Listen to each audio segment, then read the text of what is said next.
Dan pada kesempatan ini saya ingin sharing dengan Bapak Ibu semua terkait dengan what makes my topic worth doing, writing novelty, relevant studies, and literature review. Jadi ini topik yang ditodongkan kepada saya oleh Pak Akwin gitu. Jadi mudah-mudahan informasi yang saya berikan nanti bisa bermanfaat untuk penulisan artikel penelitian untuk Bapak Ibu semuanya. Nah, ketika kita membicarakan masalah penulisan artikel penelitian itu memang banyak sekali proses yang terlibat di situ. Jadi ada banyak komponen-komponen yang terlibat, aspek-aspek yang terlibat, bahkan mungkin waktunya atau durasinya itu panjang sekali gitu, karena kita harus meneliti dulu berdasarkan topik yang sudah kita tentukan gitu. Jadi mudah-mudahan nanti Bapak Ibu terus semangat untuk menyelesaikan proyek itu, karena yaitu tadi, karena waktunya itu mungkin banyak sekali hal-hal yang terlibat di situ. Nah, salah satu hal yang terpenting atau aspek yang mungkin langkah awal bagi kita untuk penulisan artikel penelitian itu adalah menentukan topik gitu. Nah, makanya hal yang pertama adalah what makes my topic worth doing gitu. Kadang-kadang kita susah untuk menentukan topik yang baik untuk kita jadikan sebagai bahan penelitian kita, atau mungkin kadang juga kita buntu gitu, atau kita tidak memiliki topik yang mungkin bagi kita keren untuk kita jadikan sebagai bahan penelitian kita. Oke, slide berikutnya Ibu.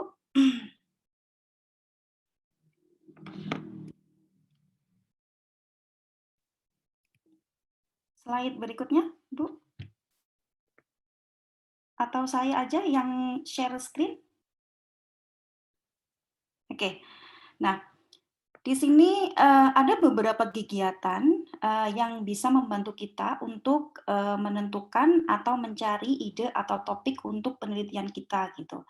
Nah, yang pertama adalah conduct literature review. Nah, ini sangat penting sekali karena ketika kita melakukan penelitian atau lebih khususnya menulis artikel penelitian, memang kita tidak bisa lepas dari yang namanya literature review gitu. Nah, ini semakin banyak kita baca artikel-artikel penelitian sebelumnya, semakin bagus, semakin banyak hal yang kita dapatkan gitu. Mungkin ada hal-hal yang belum kita dapatkan atau hal-hal yang sudah kita tahu sebelumnya, kita bisa menganalisis artikel-artikel penelitian sebelumnya. Dan biasanya artikel-artikel yang dipublish di jurnal yang memiliki reputasi yang bagus itu ada bagian recommendation for further research. Nah, itu kita bisa mendapatkan topik dari bagian itu gitu. Nah, kemudian yang kedua adalah attend presentation, discussion, and recommendation of conference gitu. Jadi dengan menghadiri kegiatan semacam ini gitu, tidak perlu yang skalanya internasional, mungkin cukup lokal atau nasional. Kita bisa mendapatkan hal-hal yang baru karena biasanya presenter itu atau speaker itu akan mempresentasikan sebuah penelitian yang baru atau sesuai dengan tren terkini gitu. Dan kita bisa juga mendapatkan hal-hal yang atau topik-topik yang dibutuhkan untuk penelitian selanjutnya gitu. Kemudian selanjutnya adalah build an academic network within and outside of the university. Terkadang ketika kita memikirkan sendiri gitu, kadang kita buntu, kadang kita tidak memiliki bingung gitu harus mengambil topik yang mana. Tetapi dengan kegiatan berdiskusi seperti ini, seperti kegiatan ini, kita bisa mendapatkan hal-hal yang baru yang mungkin kita belum mengetahui sebelumnya. Kita bisa berdiskusi dengan teman sejawat, atau mungkin dengan senior, atau mungkin dengan mahasiswa untuk mendapatkan topik yang sesuai dengan minat kita. Gitu. Nah, kemudian selanjutnya adalah monggo. Oke. Kemudian selanjutnya adalah check the trust areas for research on the websites of journal of interest gitu. Nah, seperti yang tadi sudah saya sampaikan, Pak Irham sudah memberikan informasi kepada kita tentang jurnal-jurnal yang memiliki reputasi yang tinggi. Nah, kita bisa mengunjungi websitenya. Nah, karena jurnal-jurnal itu biasanya memberikan deskripsi tentang area of research atau scope of the research gitu. Jadi tren-trennya itu apa biasanya ditulis di situ. Nah, kita bisa mempelajari situ mana area-area yang sekarang area of research yang sekiranya menjadi tren terkini yang itu dibutuhkan penelitian lebih lanjut gitu. Nah, kemudian selanjutnya yang terakhir adalah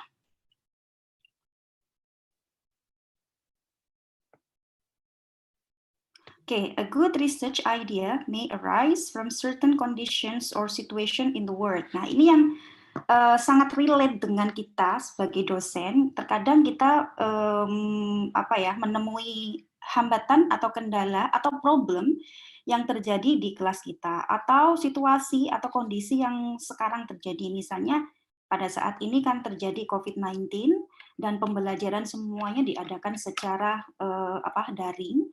Nah, itu kita bisa mendapatkan topik misalnya seputar hybrid learning atau mungkin teknologi, penggunaan teknologi dan sebagainya gitu. Jadi dari kegiatan ini mudah-mudahan kita bisa mendapatkan topik yang sesuai dengan minat kita, sesuai dengan bidang kita untuk dijadikan penelitian. Nah, kemudian setelah kita mendapatkan topik, pertanyaan selanjutnya adalah, is my topic worth doing? Nah, ini sangat penting sekali Bapak Ibu.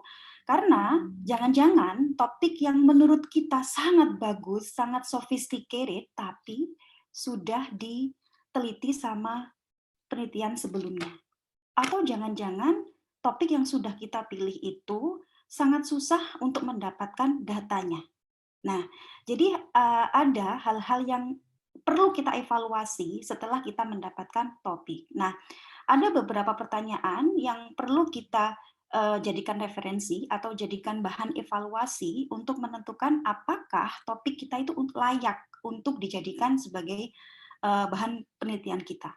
Yang pertama adalah, are you really interested in the topic? Gitu. Jadi seperti yang sudah saya tadi bilang bahwa proses penelitian atau kegiatan penelitian itu kan membutuhkan motivasi yang tinggi karena yaitu tadi karena memakan waktu yang lama, tenaga, pikiran dan seterusnya. Nah, ketika kita tertarik dengan topik yang sudah kita pilih, kita akan memiliki kesanggupan atau motivasi untuk menyelesaikannya gitu.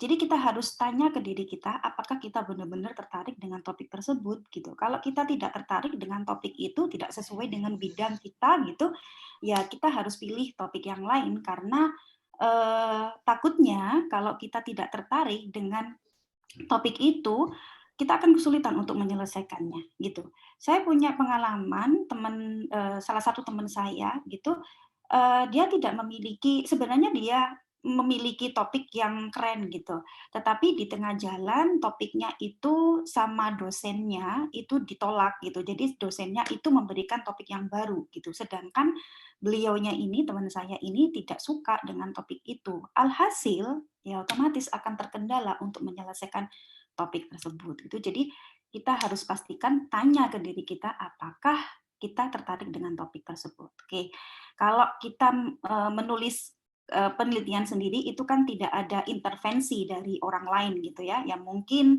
kita harus menyamakan visi dengan teman-teman satu grup gitu. Apakah topik itu mengcover minat kita semuanya gitu. Nah, selanjutnya adalah why is the topic important to you as the researcher and others. Jadi ini maksudnya adalah kontribusinya. Apakah hasil dari penelitian itu memberikan efek, memberikan kontribusi yang signifikan bagi kita sebagai seorang research, sebagai seorang peneliti, dan bagi orang lain, baik itu dari perspektif teorinya maupun perspektif praktikalnya gitu. Kalau dari segi perspektif teorinya, otomatis itu akan menambah khasanah keilmuan dari bidang yang kita teliti atau dari topik yang kita teliti. Kalau dari segi practical value-nya, apakah hasil dari penelitian itu bisa diterapkan sama orang lain, misalnya dalam konteks pembelajaran, apakah hasilnya itu bisa diterapkan di kelas yang lain atau di sekolah yang lain gitu. Jadi kita harus memikirkan efek atau kontribusinya gitu. Selanjutnya adalah do you have the time and resources gitu.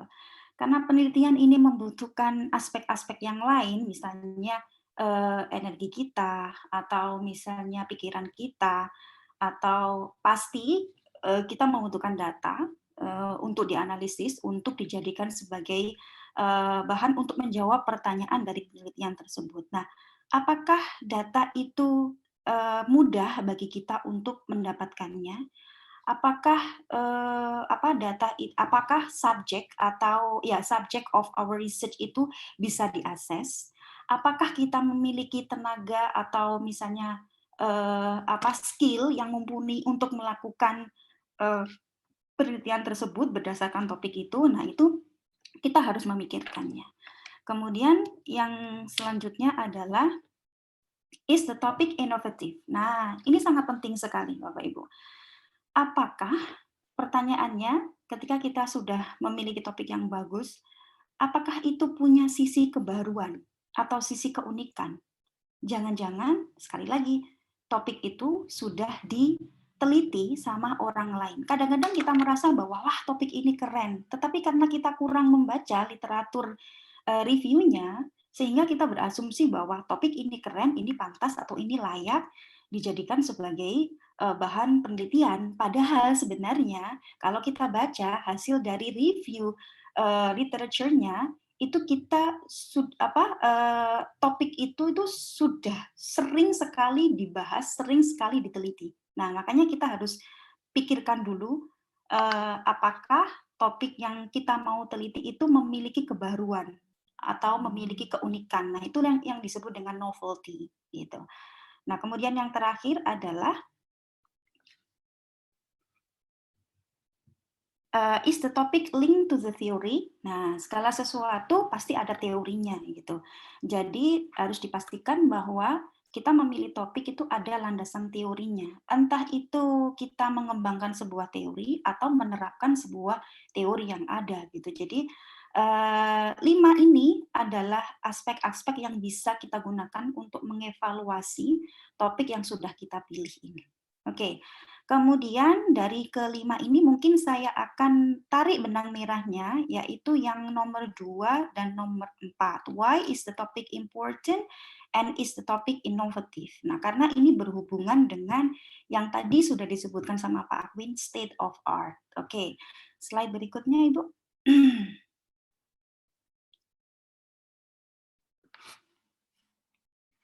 Nah, di sini ada state of art, research gap, dan novelty. 3 hal ini saling berhubungan dan mereka sangat penting gitu.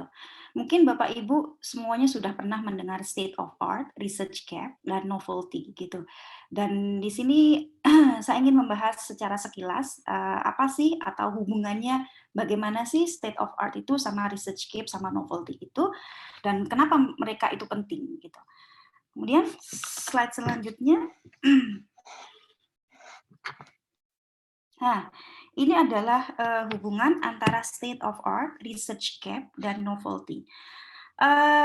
State of art itu bisa dimaknai sebagai pengetahuan yang terkini tentang sebuah topik tertentu yang itu dihasilkan dari analisis literature review, ya. Jadi dari analisis kajian pustaka. Kajian pustaka gitu. Jadi ketika kita melakukan literature review, pasti kita akan mendapatkan state of art gitu. Jadi current knowledge atau pengetahuan yang terkini tentang topik tersebut. Nah, ketika kita sudah mendapatkan state of art dengan melakukan analisis literature review, kita akan mendapatkan research gap gitu. Nah, research gap ini bisa dimaknai atau bisa diartikan sebagai sesuatu yang belum dipelajari atau belum diteliti dari penelitian sebelumnya gitu. Jadi ada kesenjangan atau ada lubang dari penelitian-penelitian sebelumnya yang itu harus dijawab dengan penelitian selanjutnya. Nah, ketika kita melakukan penelitian dengan mengacu pada research gap, maka penelitian kita itu akan memiliki value novelty atau perspektif kebaruan atau keunikan. Makanya di sini posisi kita seharusnya ketika kita menulis sebuah artikel penelitian atau lebih khususnya mungkin penelitian gitu ya. Jadi posisi kita itu di novelty ini. Ketika ini adalah posisi topik kita, ya, posisi topik kita, posisi di mana kita nanti akan berangkat gitu.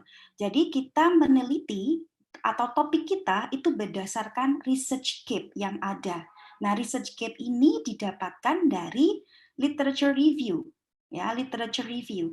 Jadi ini elemen-elemen ini itu biasanya berada di introduction of our article, di introduction itu.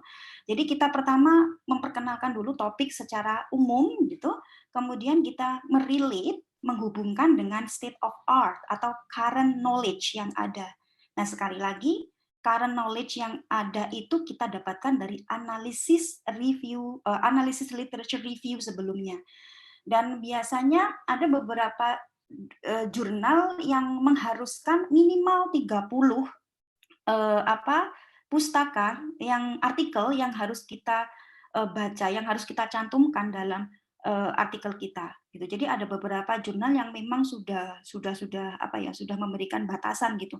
Minimal 30 atau minimal 40 atau itu semakin banyak sebenarnya semakin bagus Ibu gitu. Jadi atau misalnya yang dari 5 tahun terakhir gitu. Nah, seperti itu. Jadi ketika kita ingin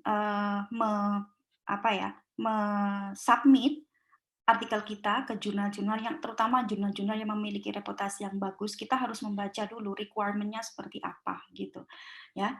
Jadi sekali lagi topik kita itu harus memiliki novelty, harus memiliki kebaruan, keunikan, dan itu didapatkan ketika kita mengisi atau ketika kita berusaha untuk menjawab research gap dari penelitian-penelitian selanjutnya. Oke, nah mungkin saya akan mengulangi sedikit elemen yang ada di dalam introduction itu. Jadi pertama pasti kita akan memperkenalkan dulu topik kita secara umum, kemudian relate dengan state of art. Jadi relate dari topik yang general itu kita relate ke state of art itu. Jadi current knowledge yang ada.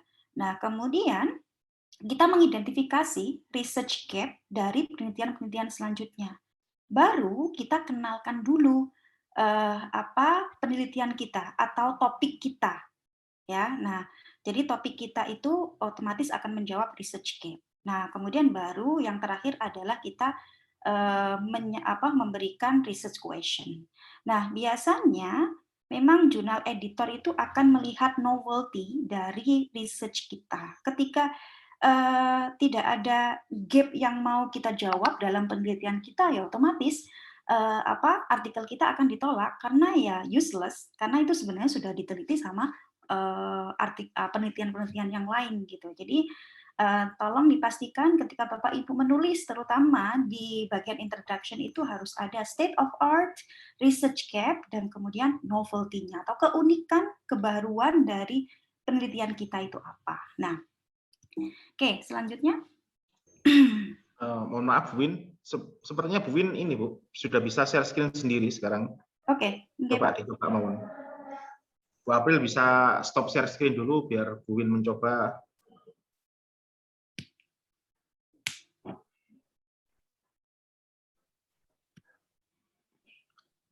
Mantul. Oke, sampun sudah bisa? Iya, Bu, sudah bisa. Oke, sudah, Bu. Suwun, Pak Win. Oke, nah sekarang how to get an in-depth understanding state of art research gitu. Pasti ketika kita ditanya bagaimana mendapatkan state of art-nya, karena itu adalah salah satu core dari penelitian kita, pasti dengan melakukan literature review gitu. Semakin banyak semakin bagus gitu. Terkadang kita malas gitu ya Bapak untuk membaca artikel-artikel penelitian sebelumnya, tapi ketika kita sudah dihadapkan pada penelitian ya mau tidak mau kita harus membaca ini gitu. Bahkan dulu Pak Ali Saukah pernah bilang di kelas saya itu bahwa seharusnya kalau sudah meneliti gitu kita diwajibkan untuk membaca itu minimal 4 jam dalam satu hari artikel saja gitu. Karena kalau sudah kita membahas masalah artikel, buku referensi yang dari buku itu sepertinya tidak relevan gitu. Jadi makanya kita harus membaca sebanyak mungkin artikel penelitian. Tentunya harus yang bereputasi bagus gitu, karena banyak juga artikel-artikel yang diterbitkan di jurnal-jurnal yang memiliki reputasi yang kurang bagus. Jadi kita harus pilih artikel-artikel yang memiliki reputasi yang bagus. Oke. Nah, ketika kita dihadapkan pada bacaan artikel yang banyak, itu terkadang kita bingung untuk mengorganisnya gitu. Jadi salah satu tips dan triknya kita harus membuat note gitu. Nah, untuk memudahkan kita nanti menganalisis dan mensintesize dari hasil artikel-artikel yang sudah kita baca, kita bisa membuat atau kita bisa menulis hasil dari artikel-artikel itu dalam bentuk table seperti ini. Nah, ini adalah aspek-aspek yang ada di artikel. Mungkin Bapak Ibu bisa menambahkan aspek-aspek yang lain, misalnya author-nya atau misalnya date-nya bagaimana. Nah, ini hal yang simple yang mungkin bisa kita lakukan gitu. Contohnya di sini saya mengambil sebenarnya kalau yang bagus itu ke bawah gitu ya, Bu. Jadi misalnya artikel yang pertama ini di kolom yang kedua, artikel yang kedua di kolom yang ketiga gitu, sehingga kita nanti bisa membandingkan, kita bisa menganalisis dan mensintesize dengan mudah gitu. Kalau karena ini sifatnya saya sharing dan PPT-nya tidak memungkinkan untuk saya jadikan seperti ini gitu, jadi saya buat seperti ini gitu. Nah, ini saya ambil contohnya, saya ambil dari Journal of Second Language Writing. Jadi ini adalah salah satu jurnal yang baik sekali tentang writing gitu. Kemudian judulnya adalah Collaborative Writing Tasks in the Second Language Classroom Comparing Group, Pair, and Individual Work. Jadi penelitian ini berusaha untuk membandingkan collaborative writing dengan individual writing gitu. Collaborative writing-nya sendiri dibagi menjadi dua, yaitu in group and in pair. Ada dua research question yang harus dijawab dalam artikel ini gitu. Yang pertama adalah yang berhubungan dengan apakah jumlah mahasiswa ketika collaborative writing itu nanti mempengaruhi tulisannya atau tidak. Dan yang kedua adalah apakah jumlah mahasiswa dalam collaborative writing itu akan mempengaruhi frequency and nature of the language related episodes produced. LRE ini adalah apapun yang dikeluarkan, entah itu kata, entah itu kalimat atau frase, ketika mahasiswa itu atau ketika siswa itu sedang melakukan collaborative writing. Nah, penelitian ini menggunakan experimental research, kemudian finding-nya yang utama adalah text written by group were more accurate, not only than those written individually, but also than those written in pair. Nah, ini ada dua sebenarnya yang utama, karena research question-nya ada dua. Nah, kekuatan dari artikel penelitian ini adalah the method used is in line with the research purpose, and collected data are analyzed completely to answer the research question. Jadi memang karena jurnalnya bagus, Bapak Ibu, artikelnya bagus dari segi penulisannya, dari segi menganalisis datanya, dari segi metode yang digunakan itu sangat bagus sekali gitu. Makanya kenapa kita seharusnya membaca jurnal-jurnal yang memiliki reputasi, misalnya Scopus Q1 atau Q2, karena kita bisa mendapatkan banyak hal dari situ gitu. Kemudian, nah ini kelemahannya, the quality, ini berdasarkan analisis saya ya. Ya ini weaknesses-nya ini berdasarkan analisis saya. The quality of joint text produced during collaborative writing became the parameters for establishing the success of collaborative writing comparing to individual writing.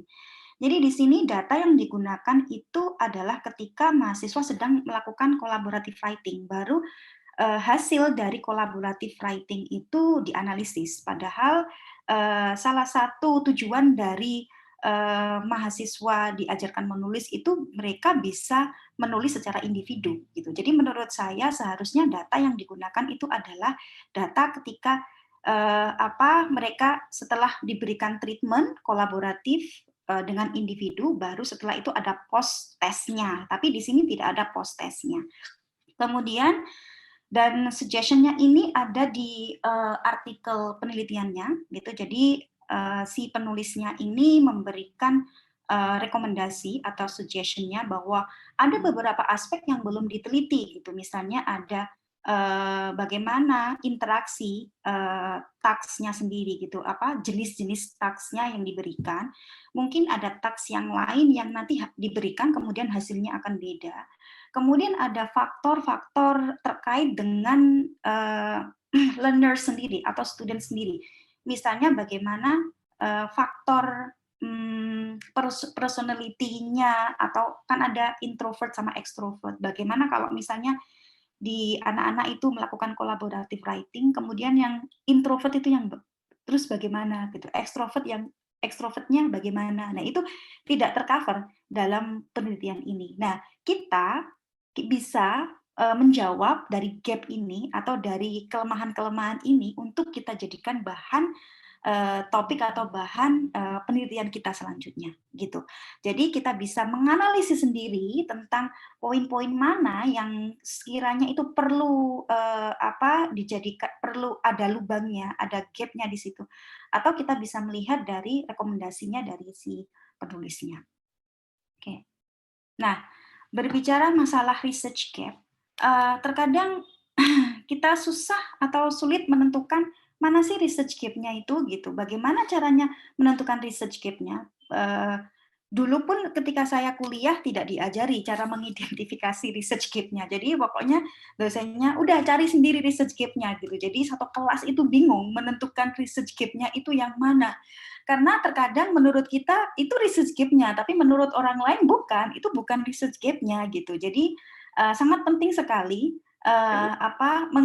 mengetahui cara untuk menganalisis research gap-nya ini, gitu. Karena ini adalah salah satu core dalam penelitian kita. Gitu. Nah, di sini ada beberapa jenis research gap, Bapak Ibu, dan mudah-mudahan ini membantu, informasi ini membantu untuk menganalisis dan mengidentifikasi research gap dari penelitian-penelitian sebelumnya, gitu. Dan ketika saya membaca ini, saya jadi tahu juga gitu, oh ternyata seperti ini caranya gitu. Saya dulu tidak pernah mendapatkan ini di waktu kuliah gitu, atau mungkin dulu saya tidak masuk ya, ketika dosennya mengajarkan ini saya tidak masuk gitu ya. Tapi kalau saya tidak masuk, insya Allah saya 100% masuk waktu saya kuliah dulu gitu. Jadi insya Allah tidak diajarkan gitu. Jadi mudah-mudahan informasi ini berguna untuk kita semuanya. Oke, termasuk saya sendiri. Nah, yang pertama adalah evidence gap gitu. Jadi evidence gap ini maksudnya ada kesenjangan ketika ada gap ketika hasil dari penelitian itu tidak sesuai dengan penelitian-penelitian sebelumnya yang sudah menjadi kesepakatan umum gitu. Jadi penelitian-penelitian sebelumnya itu misalnya tentang topik A, misalnya ada 5 atau ada 10 penelitian. Mereka mengatakan bahwa hasilnya itu A gitu. Sudah sepakat ini A gitu. Tetapi penelitian yang lain, penelitian yang ke-11 itu mengatakan bahwa atau hasilnya itu tidak sesuai dengan penelitian-penelitian sebelumnya. Nah, itu berarti di situ ada evidence gap ya, evidence gaps.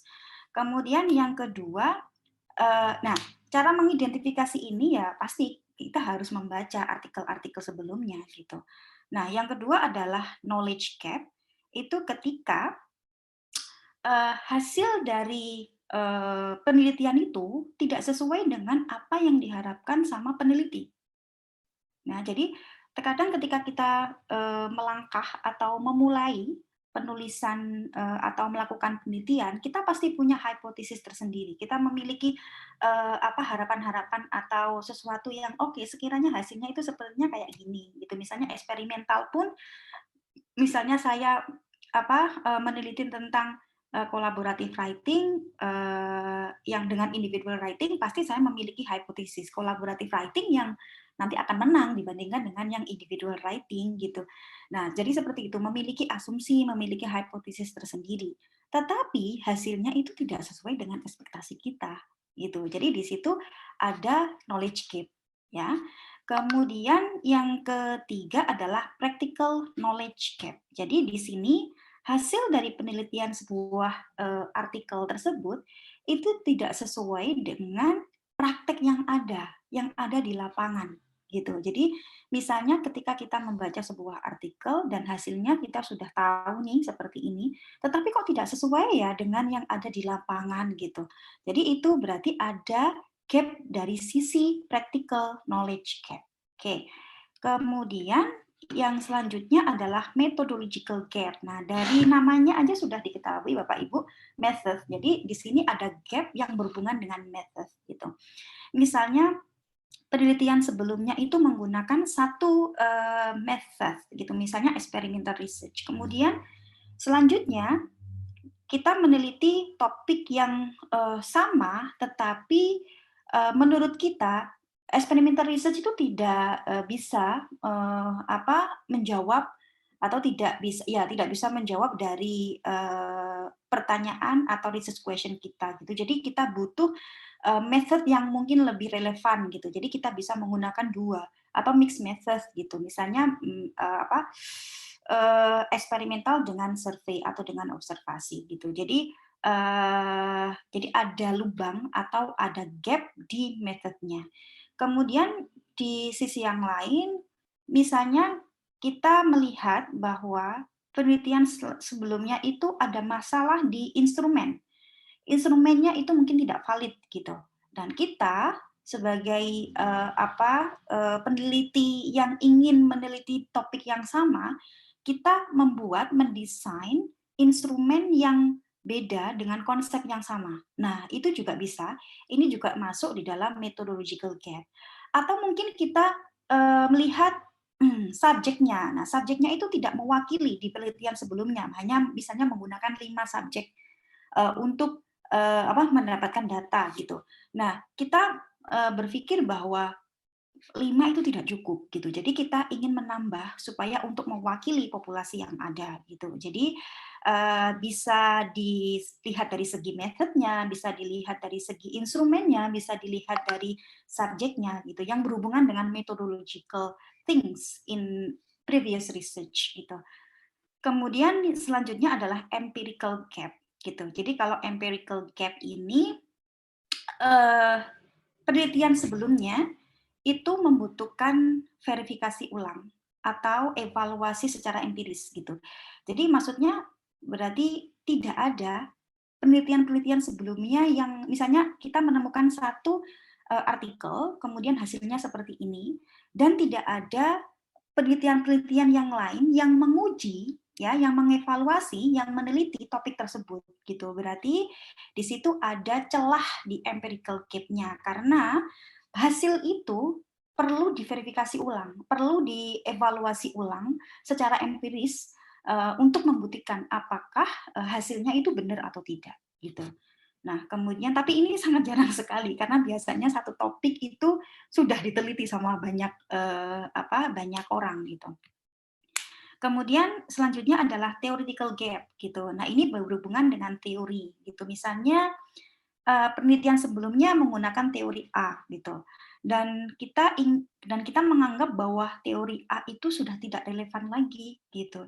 Dengan topik yang sama, kita ingin melakukan penelitian dengan menggunakan teori yang terbaru yang mungkin bagi kita itu lebih relevan dibandingkan dengan teori yang di penelitian selanjutnya gitu. Jadi kita bisa melihatnya, kita bisa mencari celah di theoretical gap atau teori yang digunakan dari penelitian sebelumnya.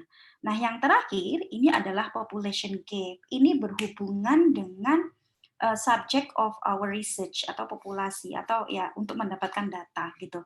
Terkadang penelitian sebelumnya itu hanya menggunakan satu misalnya students itu ada male and female gitu.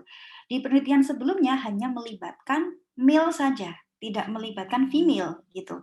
Nah, kita bisa mengambil celah di situ dengan melakukan penelitian yang baru dengan topik yang sama, tapi kita melibatkan populasi yang lebih seimbang, populasi yang lebih fair gitu dengan melibatkan female-nya gitu. Jadi population gap ini berhubungan dengan subject of our research karena populasinya atau subjeknya itu tidak diperlakukan dengan baik gitu. Jadi ada ketimpangan, ada kesenjangan di situ.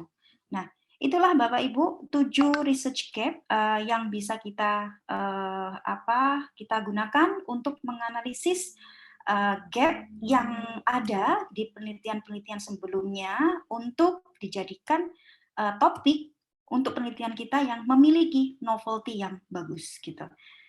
Kemudian, nah selanjutnya yang terakhir, bagian yang terakhir ini biasanya di introduction atau di background of our study gitu. Nah, saya ingin memfokuskan atau melimit pembahasan ini di literature review sebagai background of our study gitu, karena ketika kita membicarakan masalah literature review itu ada dua hal atau dua jenis secara umum. Yang pertama, literature review itu sebagai background of our study. Kemudian yang kedua adalah literature review itu sebagai stand alone research gitu, stand alone literature review.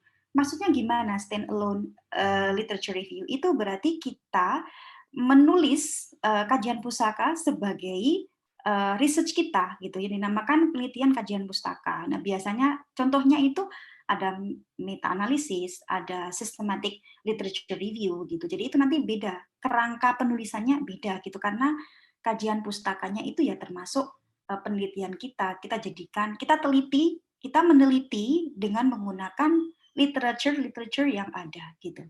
Ya. Nah, kalau ini literature review itu sebagai background of our study gitu. Nah, penulisannya adalah kita harus pastikan bahwa kita harus menulis literature review itu seefektif mungkin dengan menghubungkan dan menggrupkan artikel-artikel yang ada gitu. Jadi karena kita tidak bisa berdiri sendiri atau satu penelitian itu tidak bisa berdiri sendiri, jadi pasti ada hubungannya dengan penelitian yang lain, makanya kita harus menghubungkan satu penelitian dengan penelitian yang lain atau bahkan penelitian yang lain dengan penelitian kita gitu. Jadi yang efektif itu adalah kita menghubungkan penelitian-penelitian yang ada gitu. Kemudian each paragraph should discuss one specific trend. Jadi intinya itu poin yang 2 sama 3 ini intinya sama ketika kita menulis sebuah paragraf Bapak Ibu. Ketika kita menulis sebuah paragraf kan pasti ada topik sentence, supporting detail gitu, conclusion. Kalau itu hanya satu paragraf, kalau conclusionnya kan kalau di essay itu kan tidak perlu gitu ya. Jadi harus ada topik centernya. Nah, topik centernya ini biasanya diisi oleh tren, ya, tren yang terjadi gitu, yang general dulu gitu tentang tentang literature sebelumnya gitu, baru nanti disupport dengan penelitian-penelitian yang lain gitu. Nah, sebagai contoh di sini, sebelumnya di sini ada phrases yang digunakan untuk menghubungkan penelitian satu dengan penelitian yang lainnya gitu. Ada yang agreement, ada yang disagreement. Misalnya yang agreement, one trend in the research is apa, trendnya apa, kemudian baru diikuti oleh supporting detailnya, yaitu diisi oleh penelitian-penelitian yang lain, ya, hasil penelitian-penelitian yang lain. Atau mungkin bisa menggunakan research seems to agree that, or numerous authors support the claim that, atau yang lainnya. Nanti Bapak Ibu bisa baca sendiri, nanti akan saya bagi PPT-nya. Nah, kemudian selanjutnya ini adalah contoh bagaimana penulisan literature review di background of our study gitu. Nah, di sini ada dua contoh Bapak Ibu. Nah, yang pertama ini hanya summarizes one text, yang kedua ini too many details on a single author gitu. Jadi ketika kita bayangkan ketika kita menulis background of our study itu pasti ada beberapa paragraf gitu. Tolong dihindari bahwa menulis satu paragraf itu hanya satu research article gitu. Nah, berarti itu tidak ada topik sentence-nya, kecuali kalau misalnya sudah didahului oleh main idea sebelumnya gitu ya, baru nanti paragraf selanjutnya itu fokus di penelitian-penelitian yang lain. Tapi kalau misalnya hanya satu paragraf dan kita mau efektif, berarti kita harus ada harus ada trennya, harus ada topik sentence-nya. Nah, kemudian baru diikuti oleh beberapa penelitian yang menunjang dari topik sentence-nya tersebut. Nah, kalau kita melihat contoh ini, dia hanya fokus pada satu penelitian saja, gitu ya. Jadi entah itu diberikan detail yang panjang, kali lebar, atau bagaimana, pokoknya seperti ini harus kita hindari ketika kita ingin menulis review of literature review di background of our study. Gitu. Kemudian yang kedua, nah ini yang focuses on trend. Nah ini yang contoh yang baik karena didahului oleh trennya apa, kemudian diikuti oleh beberapa penelitian yang mendukung dari topik sentence tersebut. Gitu misalnya, research has shown that praise is more productive than criticism or negative feedback. Jadi ini ada tiga penelitian yang mendukung tren ini, yang mendukung topik sentence ini. Nah, seperti ini adalah contoh yang efektif untuk penulisan review of literature. Kemudian, nah ini juga gitu, connects multiple study gitu. Jadi di sini ada topik sentence-nya di mana penulisnya ini menghubungkan penelitian satu ke penelitian yang lain. Nah, kemudian sekali lagi tetap sama, kemudian ini dikasih supporting detailnya dalam bentuk hasil dari penelitian-penelitian yang lain. Oke. Kemudian yang terakhir adalah situates individual author within trend gitu. Jadi tetap hampir sama, yaitu menempatkan penelitian orang lain ke dalam tren tersebut gitu. Jadi sama intinya kalau ingin menulis secara efektif kita harus ada topik sentence-nya yaitu tren apa yang terjadi baru diikuti oleh beberapa penelitian sebelumnya yang kita hanya tulis yang sekilas-sekilasnya saja, tidak perlu detail gitu.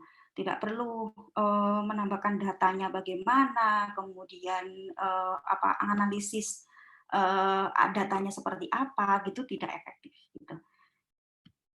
Demikian Bapak Ibu yang bisa saya sharing ke panjenengan semuanya, mudah-mudahan bermanfaat. Terima kasih. Wassalamualaikum warahmatullahi wabarakatuh.